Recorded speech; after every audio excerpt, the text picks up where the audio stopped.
All right, so today's video, I'm gonna show you guys, this is a little 3.2, good old trusty 3.2.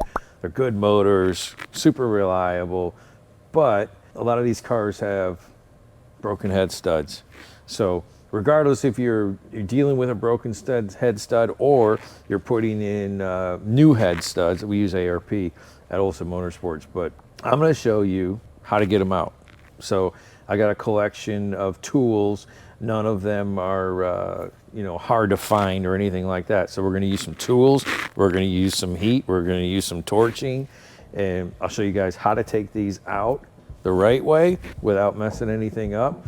And if you've got one that's broken, like I got a couple on this motor that are broken, I'll show you guys what tools you can use to get them out and make it fast. Let's get to it.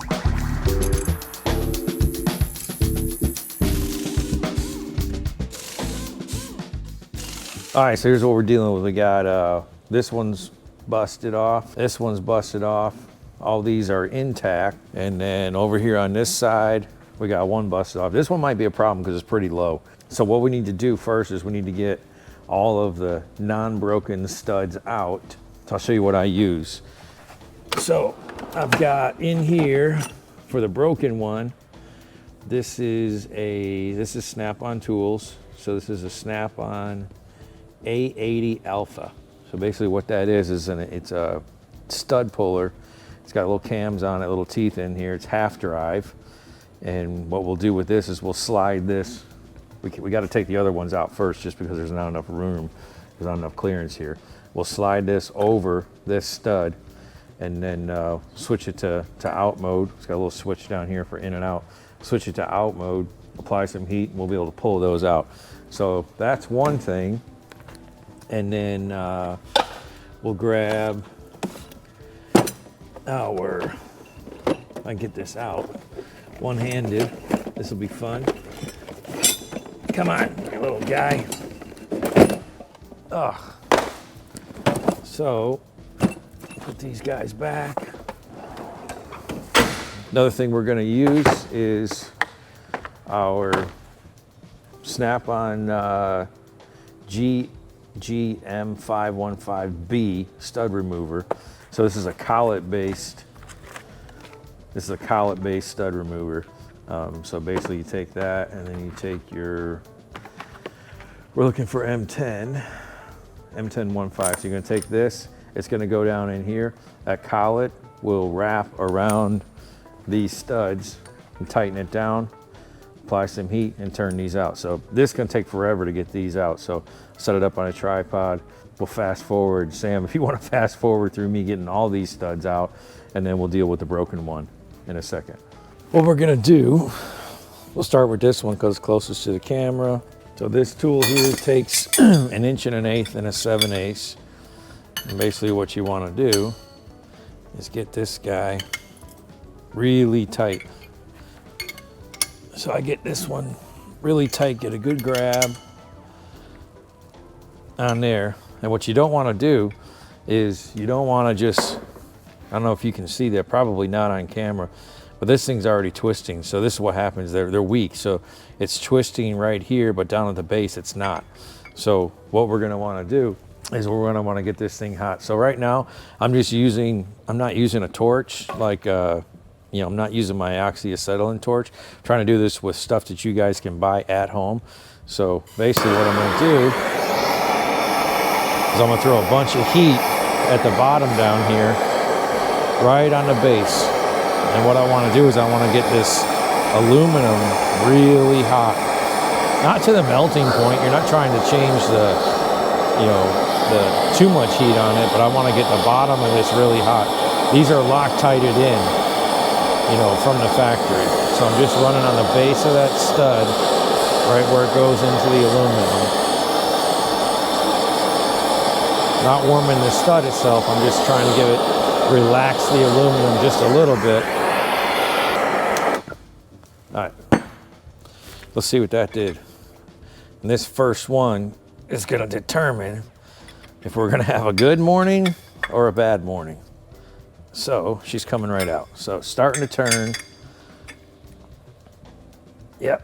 So I'm gonna go in and then I'm gonna go right back in. So my first 5 or 6 turns, what I'm doing is I'm going a little bit. I'm gonna go about a half a turn, starts to tighten up, back in. So basically what I'm doing is I'm giving that Loctite that's in there a place to go.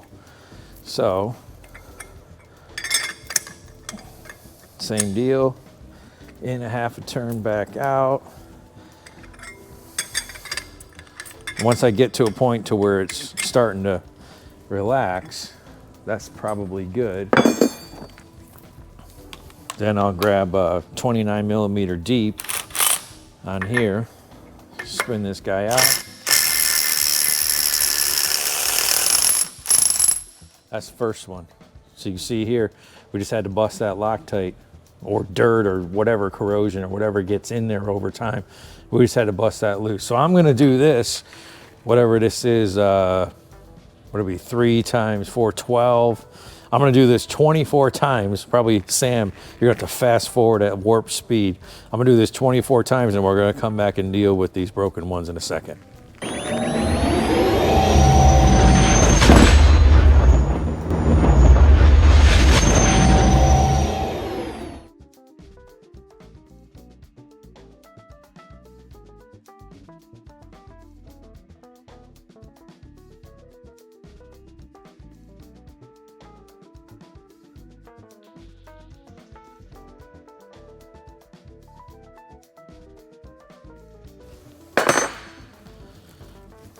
So if you can see here, Sam, you're gonna have to zoom in. But right here, you see that crack. I just barely started to turn it. You see that crack right there. So this one, I barely touched it. And you can see that crack right there. So I'm just gonna break it here. See how dirty it is inside? That's what happens. This thing's just barely hanging on by a thread. Just corrosion. Got to thinking, and if I was a do-it-yourself guy in a garage, and I didn't have all these fancy tools, what would I use? So this right here is broken bolt extractor. Now, full clarity, everything I own is by Snap-on tools, but I know that, and I cannot speak to their quality, but I do know that you can get a simple bolt extractor set from probably your local Ace Hardware. So basically, it's an internal, or I'm sorry, this would be external bolt extractor. It's like a turbo twist socket, basically. I know that these are readily available either at your local Home Depot or your auto parts supplier. So let's try that. So I don't know how the other brands are, but this one's got a 3/8 internal, right? So we're gonna put a ratchet on that one, and then let's apply some heat and let's see. We got 3 broken head studs right here in a row. Let's see if the turbo twist socket will take it out. Now, this is something we can try. Same thing though, we're gonna try to keep it as far away from our stud as possible. So let's see if this works. So this is a 5/16. Now these little sockets are never gonna go on straight. It is what it is. But you'll feel it start to bite in. And let's see if she'll grab her. All right, so I've got a really good grab and it's starting to turn. So the one bad part about doing it this way is you can't go forward, obviously, because it's a reverse only socket. But I'm just gonna take my time, and she's spinning right out. Like I said, it's all crooked because a socket like this is never gonna go on straight. But that actually worked pretty good. Normally I would just take my my damaged stud repair kit. I would just take that guy and go to town with it. So then I'll reverse my ratchet. I'll take my PWZs, grip that down here, turn the other way.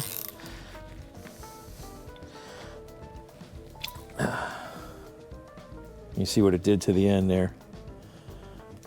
Boogered it up pretty good, but does its job.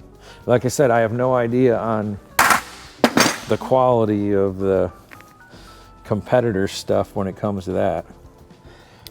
And I'm not going to do this without heat. I'm just going to get it as close to centered as I can. Get it to get a good bite here. Sometimes with these things, you got to tap them with a little bit of a little hammer action. Another thing you can do if you want to get a really good bite, we might try that on this one. We'll grab a file that off straight. Any little surface prep that you can do to make this job easier in the long run, I would do. I would take this point in time to do it so that you're not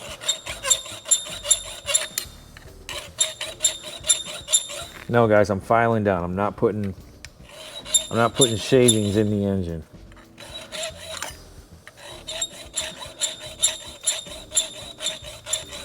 I am going straight down.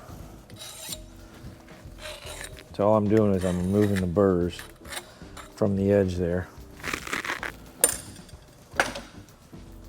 See if we can't get this thing to go straight. So I think this is ultimately going to be the longer sort of way of doing it, but I think it'll work good. Yeah, so this one, to get it started, I'm going to put a little tap on it. I might have grabbed us enough meat there. There we go. Yep, I don't like that. I think the next bigger one up is going to be too big, which it is. That one's going to be too big. That's funny, grabbed onto the other one perfect, and this one it didn't. If we use a fix head, it'll go straighter.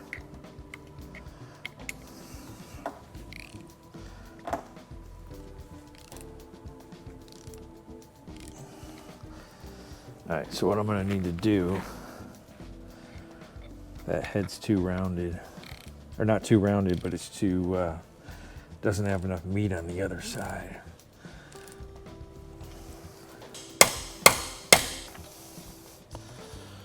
It's just crumbling away.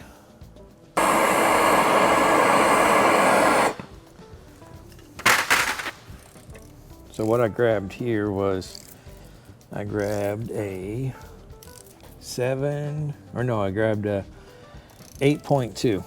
So this is an 8.2 millimeter turbo twist socket from another set that I got in my toolbox, but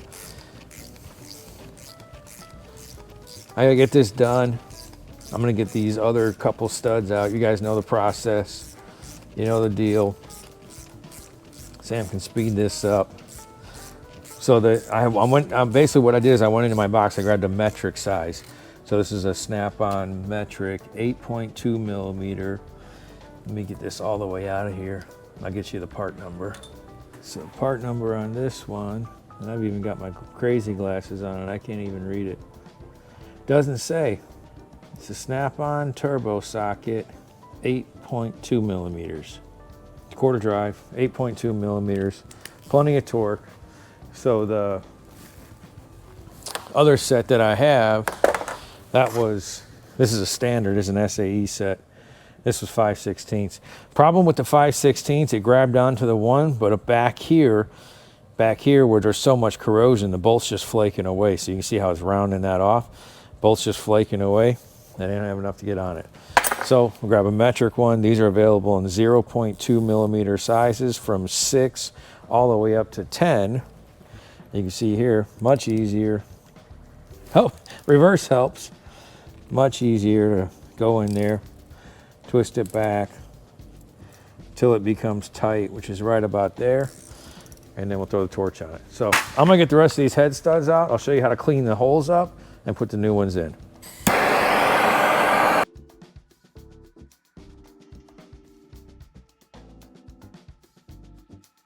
All right, folks, we're blowing through the,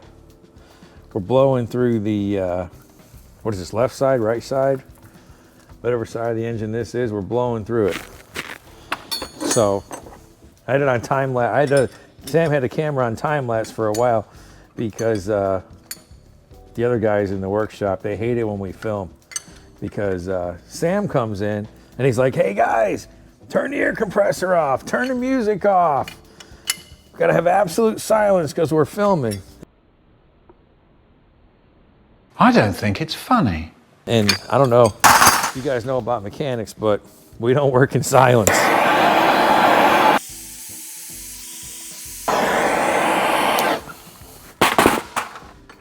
Yeah, we work fast and loud. So, use this side here. Show you guys kind of in real time on these studs. Everybody's gonna have a comment about, you know, probably doing it wrong or you do this.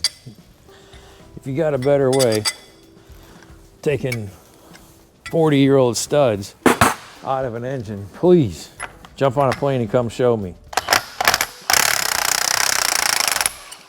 I would love to know how to take this job and make it easy. So when we do an engine for a customer, if they take our full restoration package, which a lot of people end up taking, you pull every stud out, either replace it or zinc plate them. Obviously, if we zinc plate, yes, we do hydrogen embrittlement baking. Gotta have that. But I think we'll be good on this side. We'll see. I'm looking at these other ones. I don't see any hairline cracks in them. I got one to deal with on the bottom of cylinder number 1. That'll be easy. Actually, when they break off at the base, they're actually a lot easier to deal with because the stud's not as long and it doesn't twist coming out. I almost do this one by hand, but it takes too long. A lot of you guys that do it yourself and in your backyard, you know, not non-professional, not that professional is a bad term to use, but those of us who do this for a living, speed and precision. So the purpose of what I want to do on YouTube is I want to show people that it's not always speed and precision.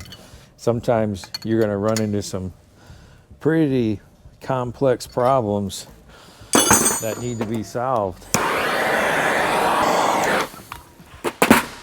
You know, we saw it over here on the other bank. You know, oh, go take those head studs out. By the way, you got 3 that are broken. Okay, well, 3 that are broken turned into 6. So it's not always, working on cars is not always a walk in the park. Having the right tooling and the right stuff for the job makes all the difference in the world. I can tell you that. When you're doing this, you'll feel it. Hold on. You'll feel it get to a point where you can grab the impact and loosen those guys up. And that's another thing you'll need. This is that's a 29 millimeter. Oh, you can see that. That's a 29 millimeter, AKA 1.25 inches. Speaking of right tool for the job, I know, right? 29 millimeter, AKA 1.25 inches. But I don't have a lot of standard tools. Never had the need for them. I got, you know, your basic set of standard wrenches that everybody has. But that's about it. Don't need it. The only really standard stuff I have is dealing with stuff like this. AN lines, AN fittings.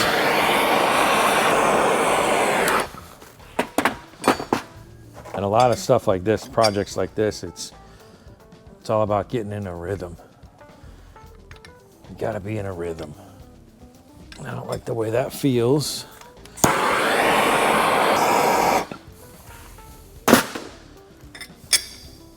That's a little better.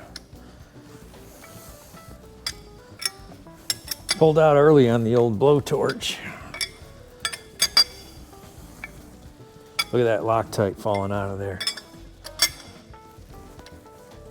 I don't even know if it is Loctite. I don't know what they used back in the 80s. Could be Loctite. I have no idea.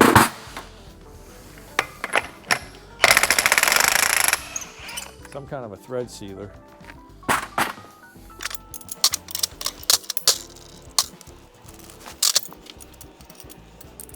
So next for us, I got a feeling that one's gonna break.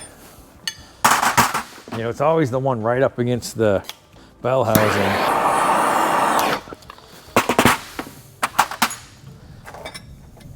When you're doing these, the most important thing is go straight.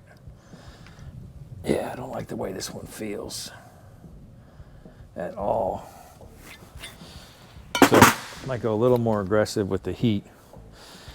The good thing on this side over here, we don't have through shaft O-rings to deal with, so we can afford to get a little bit more aggressive with heat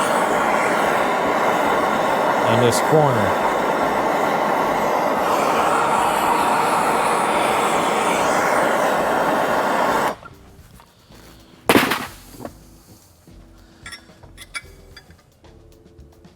Yeah, I don't like the way this one feels. I think we'll be okay. Maybe this is the last one they put it into the factory and they just were running through the last tube of Loctite and decided to put it all in the same hole. That'd be hilarious. Cash it out on this hole.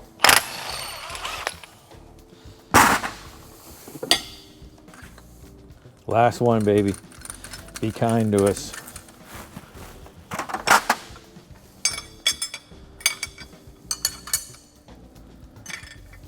Be kind to us.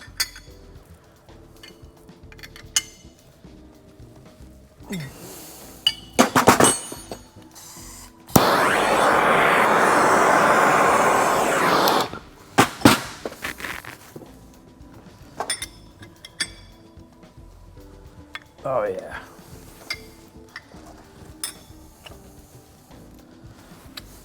I think at this point in time, this engine block knew it wasn't going to win to put up a fight. So she just gave in. We're done with all those tools. Now we're going to deal with this little guy. So same thing as before. I'm going to get my socket on there, nice and hopefully straight. That's not straight. So get that in there till it grabs. Which is about right there. This one we're gonna use a little bit more heat.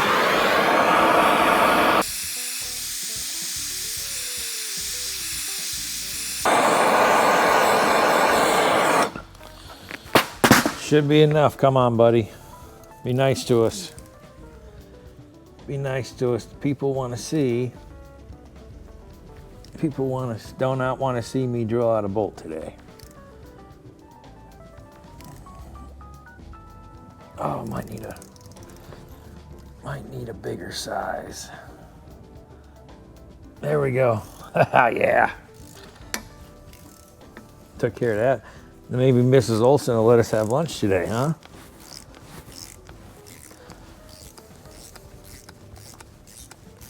It's always the problem. It's always a problem being super patient. You know, you're back here. You got service advisors. You know, got 3 hours or whatever it is on the books for this job, and they come back. Where you at? Where you at? You know, we sell time. Time is money. So it's always sometimes a little bit stressful when you got the service advisor breathing down your back about getting a job done, and you're just over here trying not to have a bad day. It's tough business.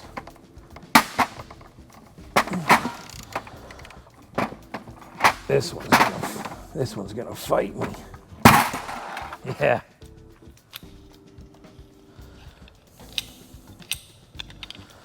This one's gonna fight me.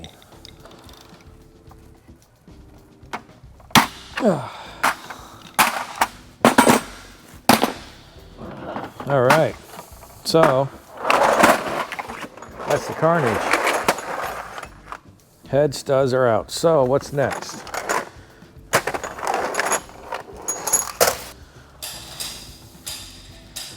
I think what's next is vacuum this puppy out. What's wrong with my hose here?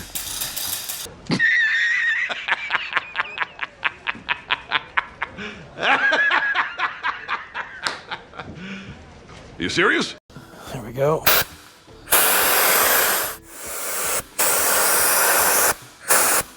So basically, vacuuming in these holes. We did make a mess. All right, so next thing we're gonna do is turn this guy over a little bit and we'll clean out our holes. It's a little Sure Shot Super Soaker in there. Blow that out. No, I am not getting brake fluid in the jugs. Just cleaning out Loctite. So I'm doing it upside down. It seems smart.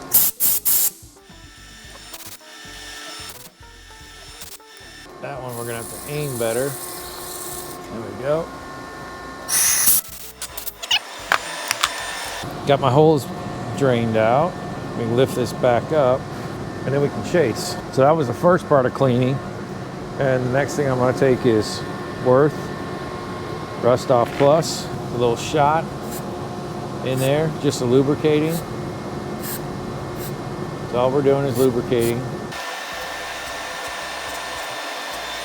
And then we're gonna chase these holes. So,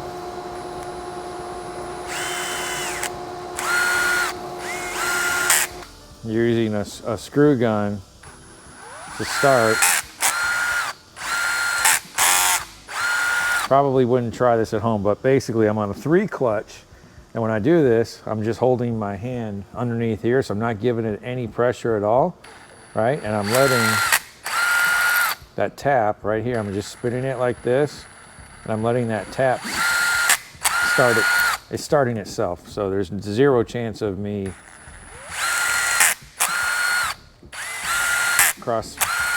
cross-threading something. Zero chance.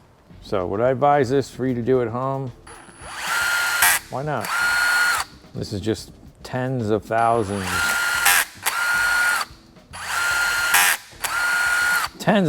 of repetitions with a screw gun.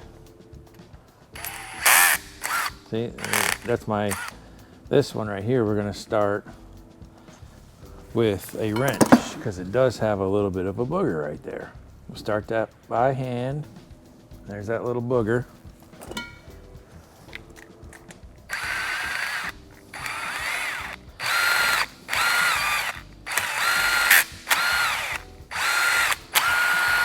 So that's where I felt that. I stopped, it came back out immediately. That's where having your clutch on 3 helps, because it's, you know, even you can go down to 1.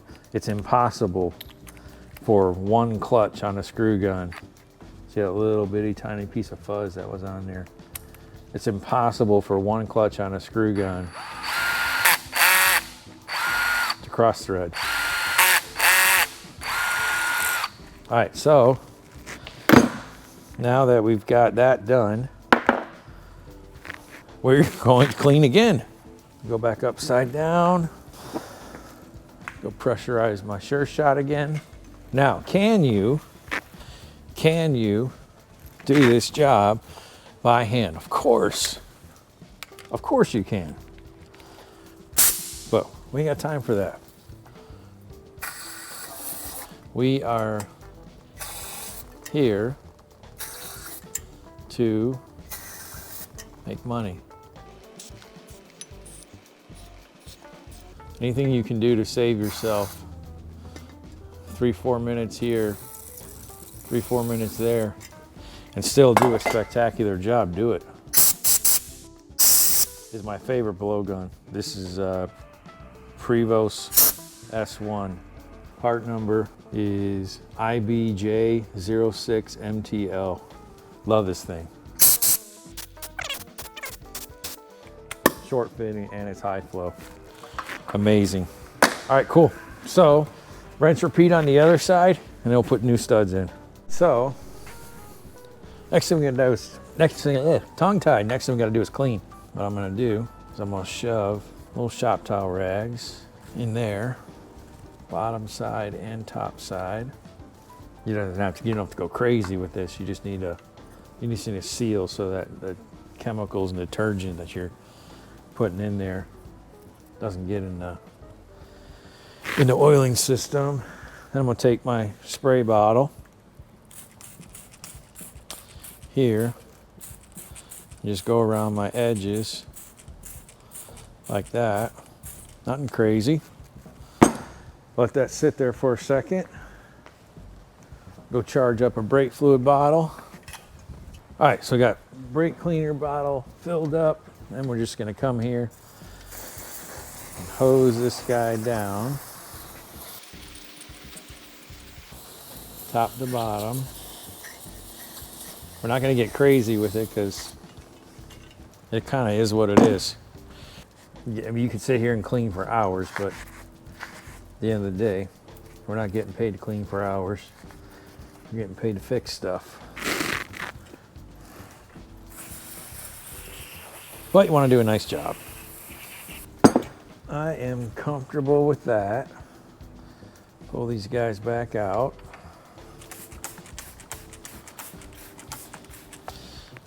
So the solution that I have in here is just like a spray 9. And basically what I want to do now, I want to make sure my cylinder walls are here. Not cylinder walls, because they're not cylinder walls, but our registers here are clean as best we can. A lot of caked up, not caked up oil, I shouldn't say that, just, you know, shit gets dirty. It's old. And then you want to get a good clean on your mating surface here. So we are putting in new pistons and cylinders. So I'm happy with that. All right, so this here is where the internet's gonna destroy me. And I'm okay with that. I don't use ARP lube to put these guys in. I use the ARP lube on the top. You know, obviously when I'm torquing, I'm not torquing down here, I'm torquing up here. So I do not use lubricant, I don't use Loctite, I don't use anything on these. Never, I mean, I've done hundreds of them. I never had an issue whatsoever with one of these studs rattling, vibrating, backing out, doing anything. Never had cylinder leakages. Nothing. If you torque it to the proper spec, you're good to go. But you know what? Everybody's going to have a difference of opinion on how these get installed. That's how I do it. Never had an issue. So what I like to do is I get the two ends in. I'll show you the jig I use. So I use this jig. It's already set for an ARP, so I know exactly how much I need to go in. Let me grab something else. All right, so what we got here is snap-on, sorry. Mary Sam, Kansas, and Mary 10. So what that is, it's a kit, and it's got a stud installer in it. So it's just a little ball detent. I use this just because speed. So I've got all of my studs just started by hand, you know, nothing crazy. I got my stud checker set to 135 millimeters off the deck to the top of the threads. Not to the top of this, but to the top of the threads. So basically what I'm gonna do is I'm gonna take my, what is this? This is Mac X12 Thomas Mary George. And I'm just gonna basically take this in here, rotate you guys so you can see. Basically, I'm just gonna take this in here and I'm gonna run these guys down. Now, a lot of this is feel. So it's just basically a turbo twist socket, and I just kind of go down there until I just feel it start to bottom out. Right? You can do it any way you want to, but this is the way I do it. Which basically you go down to the last thread is right there at the top of the cylinder. Throw this guy on here. And you just want to make sure that the end of your stud here is flush, which it is. So I run all of these guys down. So the purpose of that is the deck height of the cylinders, right? And you want to make sure you hit that 135 number, because if you don't, when you put your nut and washer on, you're going to run out of threads at the bottom and you're not going to get a proper torque. So that's super important. And I use that jig. That jig is from Stomp Speed Racing SRO 99. So having this little snap-on guy with the ball detent, it's super useful, because once I'm down there, I can just pop that guy off. And it just makes putting them in and out so fast. And I've done this more times than I care to count. So I've got a pretty good feel and idea for where I need to be. You probably get a micrometer out and a straight edge and do all this crazy measuring, but I just use that go, no-go gauge, get it to where it needs to be, send it. We'll double check them in a second. If we have to adjust it, we'll adjust it. I like using the turbo wrenches, just because for me, I don't know, it's easier. Plus I like old school cool tools. Weird like that. We probably could get the little screw gun and turn them in on like a 3 or 4 clutch. Probably accomplish the same thing, but like I said, I am old school.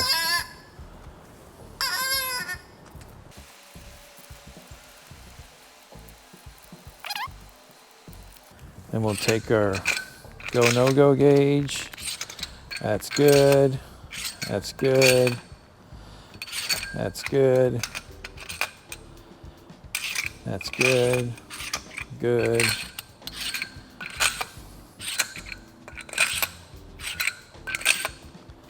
All these look good. It doesn't look like we need to adjust them at all. Send it. So, hope you enjoyed the video. I got some tools to clean up. That is the cylinder head repair on a 3.2. So next thing up is I got to grab my pistons and cylinders, get those mocked up, get my deck height measured. My deck height should be good. We shouldn't have to adjust it, but if not, I got a whole bunch of shims in stock, and you go from there. Thanks for watching.